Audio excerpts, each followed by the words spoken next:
వచ్చినప్పుడు బాగా అది నాడి కొట్టుకోవడం ఎక్కువగా ఉన్నది, బాగా కన్ఫ్యూజన్ స్టేట్లో ఉన్నాడు.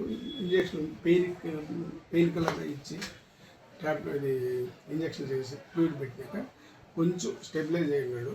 బీపీ పల్స్ అన్నీ కూడా బాగానే ఉన్నాయి. కాకపోతే పైనుంచి పడ్డాడు కాబట్టి వెన్నుపోసుకి ఏదో దెబ్బ తగిలింది అది చూసుకొని తర్వాత ఇంకా ఇంటర్నల్గా ఏమన్నా ఆర్గాన్స్ డ్యామేజ్ అయ్యాయి అయినా కూడా స్కానింగ్ అయినా చూస్తే విషయం తెలిసి ప్రస్తుతానికి స్టెబిలైజ్ చేసి ఐటీ సెంటర్ రిఫర్ చేస్తారు. సార్ సంబంధిత అధికారులు ఎలా జరిగింది ప్రమాదం, ఎక్కడ జరిగింది ఏమన్నా మీకేమన్నా వివరించారా సార్? ఇప్పుడు ఎలక్ట్రిక్ ఏదో పోల్ ఎక్కుతా ఉండి అక్కడ నుంచి స్పార్క్ వచ్చి పడ్డాడు అని చెప్పిన అంతే.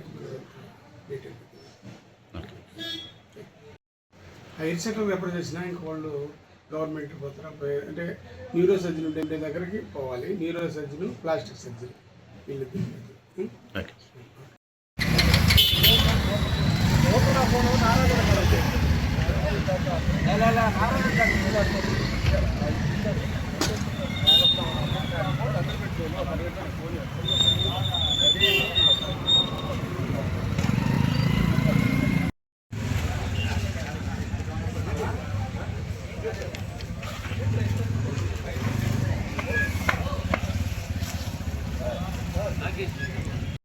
మళ్ళీ మాడుతుంది వాళ్ళ రండి.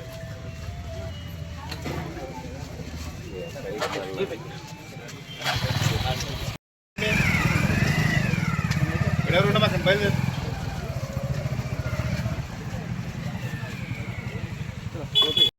సరే ఎలా జరిగింది ప్రమాదం?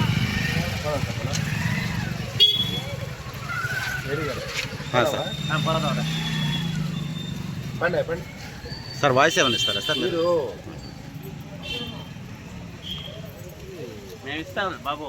ఇవ్వండి.